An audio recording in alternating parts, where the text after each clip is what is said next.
Mount Washington.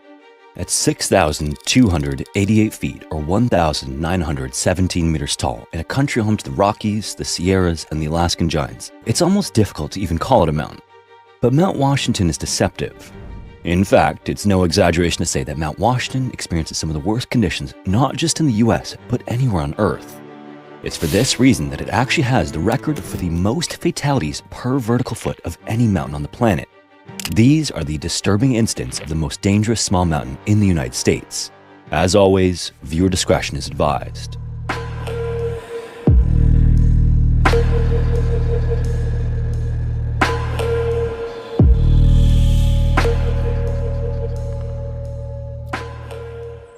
Mount Washington, located in the presidential range of the White Mountains in New Hampshire, doesn't look like a killer. At just 6,288 feet, or 1,917 meters tall, it barely clears what many people would even call a mountain, at least in parts of the country that boast the Rockies, the Sierras, and the Alaskan Giants.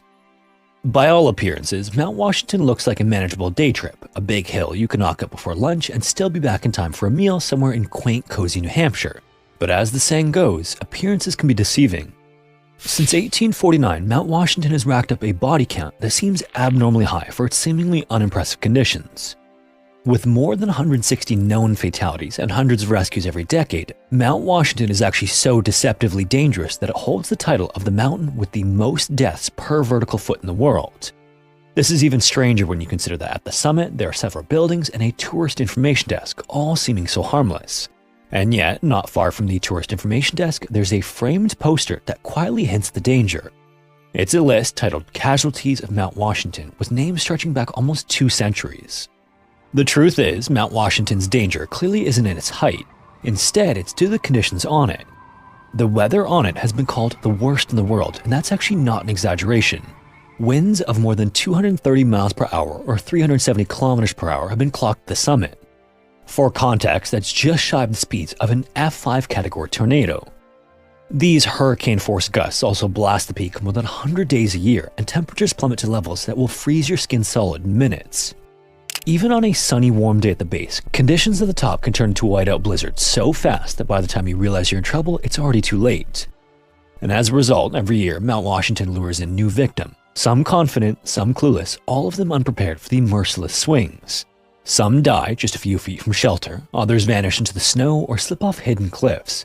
And a few of these make headlines, but most don't, and together they've earned Mount Washington a fearsome reputation as the deadliest small mountain in America. Long before it earned this distinction though, Mount Washington was a place of awe, mystery, and deep respect. The indigenous Abenaki people knew it as Agiokochuk, or home of the Great Spirit, and believed the summit was so sacred that it should never be climbed. They spoke of powerful spirits who dwelled at the top, where the clouds kissed the stones and the winds howled with otherworldly force. Because even long before Europeans ever set foot on the continent, the mountain's deadly temperament was legend. The first European to record seeing it was an Italian explorer named Giovanni di Verrazzano, who spotted the white-topped peak from the Atlantic Ocean in 1524 and noted it in his journals. It wouldn't be until the mid-1600s, though, that settlers began pushing into the region, bringing their own names and ambitions. By the 1700s, English colonists had christened it Mount Washington in honor of George Washington, decades before he would become the nation's first president. In 1642, Darby Field, an Englishman living in New Hampshire, made the first recorded European ascent. At least he claimed to have climbed the summit. This was something that wasn't fully believed at the time, but either way, Darby's tales of the fierce winds and barren rock only fueled the mountain's mystique. Then, as the 19th century dawned, it transitioned from a myth to a magnet, and it became a proving ground for the bold and the curious. By the mid-1800s, the mountain had become a destination for rugged adventurers and early tourists alike. As a result of this popularity, in 1852, the Tip Top House, a small stone hotel, was built at the summit to accommodate visitors, and then a few years later, the first road, and then the Cog Railway, which was the world's first mountain climbing cog railway. But this accessibility came at a cost. As the streams of visitors grew, so did the casualties. Even as technology advanced with better gear, better forecasts, and better rescue operations, it retained its deadly reputation. Even today, it's sort of an uneasy paradox. It's a historic monument, a natural wonder, and a training ground for mountaineers, but simultaneously a graveyard. Before we get into the stories that have occurred on the mountain though, what exactly makes Mount Washington so dangerous is worthy of a bit more context, and it starts with the worst weather in the world. And this is not some dramatic tourist sports slogan either, it's been scientifically proven. Back in 1934, the Mount Washington Observatory clocked wind speeds at a staggering 231 miles per hour, which is strong enough to literally pull the boots off your feet. This record still holds as the highest non-tornado wind speed ever measured, and the cold doesn't play around either. Temperatures have plummeted to minus 50 degrees Fahrenheit or minus 45.5 Celsius, and when you factor in the wind chill, it can feel like minus 100 Fahrenheit or minus 73 Celsius. It also snows so hard and so often that even in July you might find yourself trudging through snowdrifts up to your hips. The mountain also averages 280 inches or 711 centimeters of snow a year, and thanks to the endless howling wind, that snow blows into drifts 10 to 40 feet or 3 to 12 meters deep in some places.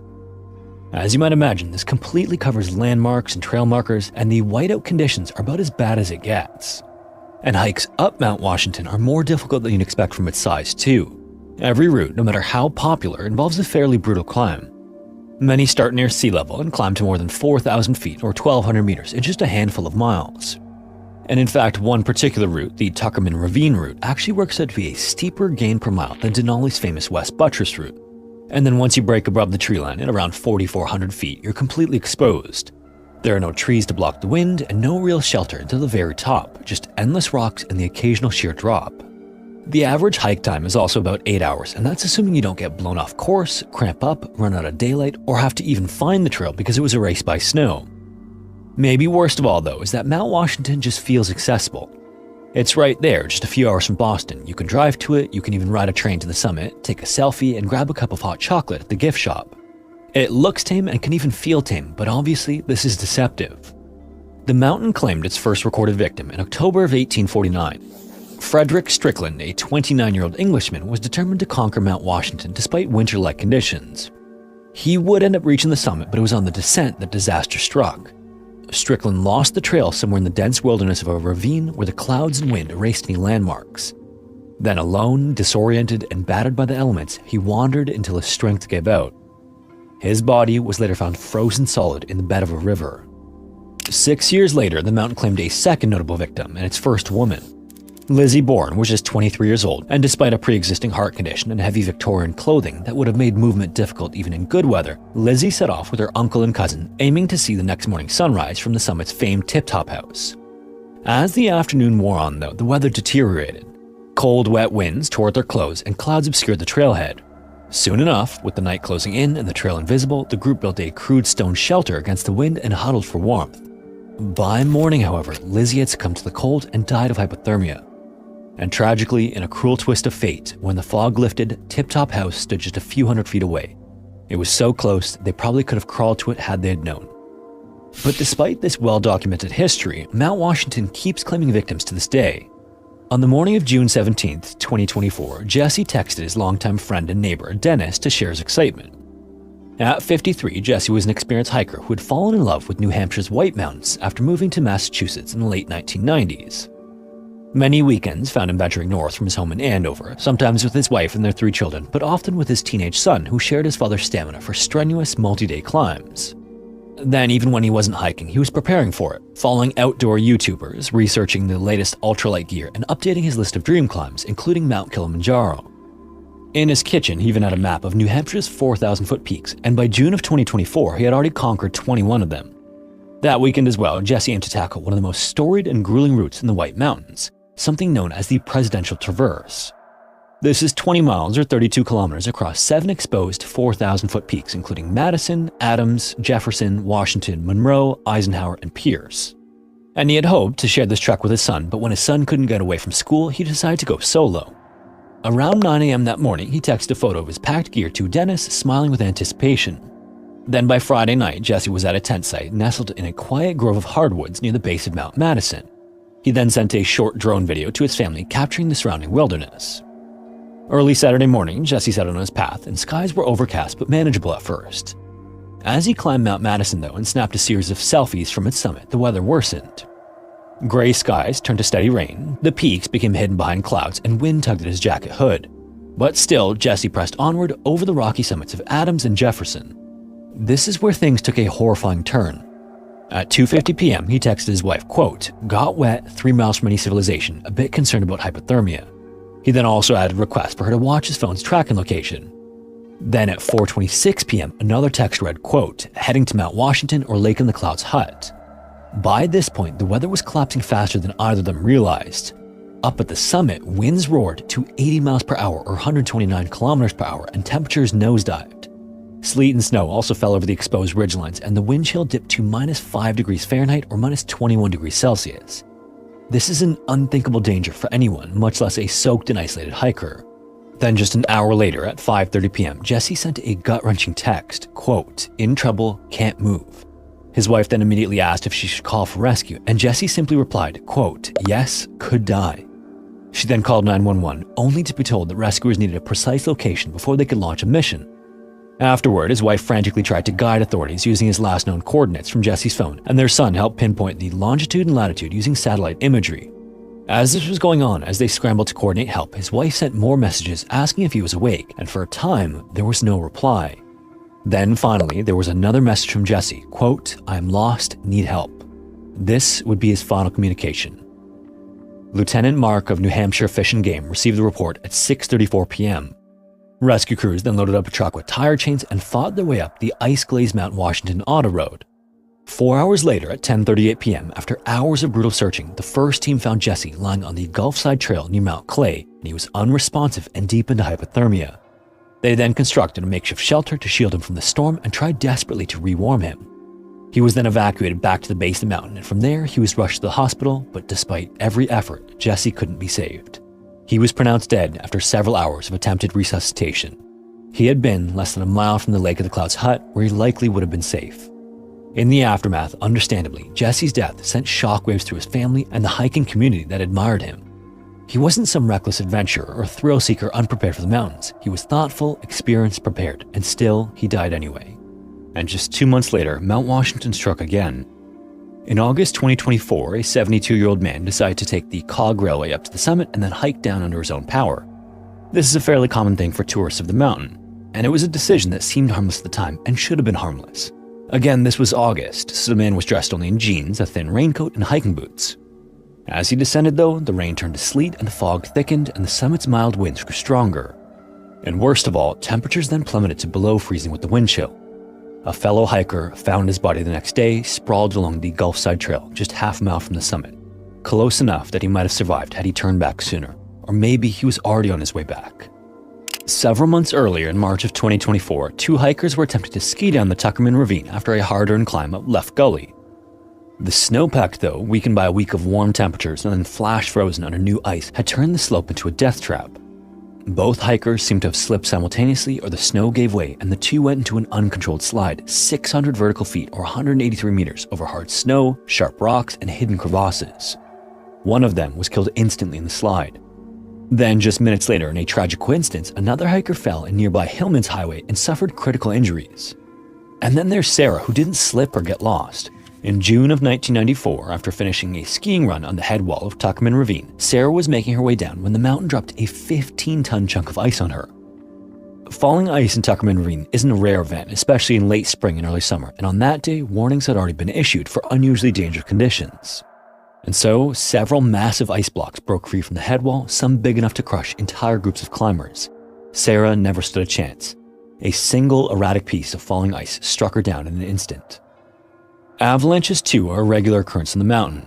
In April of 2019, a 32-year-old skier ventured alone into the Raymond's Cataract area northeast of Tuckerman Ravine. This is a known avalanche risk zone, and sometime that day, a slide buried him under feet of compacted snow. By the time search and rescue teams found him after an exhausting 90-minute dig, he was in cardiac arrest, and despite every effort to save his life, he was pronounced dead. Not every incident comes with a thunderous fall or a dramatic rescue attempt, though. Sometimes it's just quiet, creeping exhaustion. In June of 1933, Simon Joseph, who was just 19 years old, set off with friends toward the Lake of the Clouds hut without food in miserable weather. Rain and cold battered the teenagers as they ascended, and the group eventually drifted apart, weakened by hunger and fatigue. Simon then accidentally veered off the trail into the mist, missing a critical turn. A massive search was launched, but quickly hampered by dense fog and dangerous winds. Days later, his body was found heartbreakingly close to the hut. If he had kept to the path, he might have lived. And in fact, even those whose job it is to save others aren't safe from Mount Washington. Albert Dow, a volunteer with the Mountain Rescue Service, set out to find two missing climbers in January of 1982. The teenagers were trapped somewhere in the upper portion, and avalanche warnings were issued and the mountain was raging. Visibility was also almost zero, and yet still Albert and his team climbed. Albert, however, would never make it back. On the descent, he and a fellow rescuer were caught in an avalanche near Linehead. Albert was found 2 hours later, buried under 3 feet of heavy snow. He became the first and still the only Mount Washington rescue volunteer to die during an active mission. And the climbers he was trying to save ended up badly frostbitten but alive. So you can look at Mount Washington's record and start to wonder, how does a mountain barely taller than a Denver suburb keep killing people like this? And the answer is clearly that it's a combination of ice and wind, but it's also in its deceptive appearance and the popularity. It doesn't look like a death trap, and it doesn't feel like one either. The mountain is easy to get to. It doesn't require a 2-week expedition hauling gear up glaciers. There are no bush planes, no yaks, and no oxygen masks. You can drive to the trailhead in an SUV and be standing on a summit-bound trail by mid-morning. And if you're feeling really casual, you can literally take a train or drive your car up to the top and buy a bumper sticker that says you did. It all feels manageable, touristy even, and that's exactly the trap. People see the paved road and the gift shop at the summit and think, how bad could it possibly be? They see the blue skies at the base and assume the weather will hold. It doesn't need to be storming when you start, and it doesn't need to look dangerous when you lace up your boots. But even for the experienced, the mountain is still obviously dangerous. He had climbed dozens of peaks across New Hampshire, he knew the White Mountains, he was strong and capable, and still Mount Washington took him down. The same thing happens again and again. Hikers underestimate the weather or overestimate their speed or trust forecasts that can change in minutes. Taking a look at the statistics, between 1928 and 2024, the leading cause of death by a wide margin has been what's been termed long sliding falls, which make up more than 45% of deaths during that time period. Just behind that, hypothermia and avalanches are tied for second at 20%. Issues like exposure, falling ice, and crevasses are also represented on the list. And one of the more common causes of death on Mount Washington is actually heart attack, with at least 23 being recorded. All in all, Mount Washington doesn't look like some of the other dangerous mountains on the channel like Mount Everest or K2. It stands there unassuming and framed by blue skies. It's a mountain that doesn't just kill in raging blizzards or howling whiteouts, although it's more than capable of both. It kills on sunny afternoons under skies so clear you can see the Atlantic Ocean shimmering miles away. It kills when you're 1 mile from a hut, a few hundred feet from a shelter, or when you're already texting your family that you'll be fine. Its victims are almost never cartoonishly reckless. They're just people like Jesse who are thoughtful, methodical, and prepared. They're tourists who decide to stretch their legs after a ride up the Cog Railway, and they're hikers who packed all the right gear but couldn't outrun a freak storm, a wrong step, or a sudden slide. It doesn't look like the sort of place where your story ends. And that illusion is why Mount Washington continues to claim lives year after year in rain, in snow, in broad daylight, and under cheerful skies. If you made it this far, thanks so much for watching. If you have a story suggestion, feel free to submit it to the forum found in the description. Also, if you want to support the channel, consider joining the Patreon or becoming a channel member here on YouTube. Anyways, thanks again, and hopefully I will see you in the next one.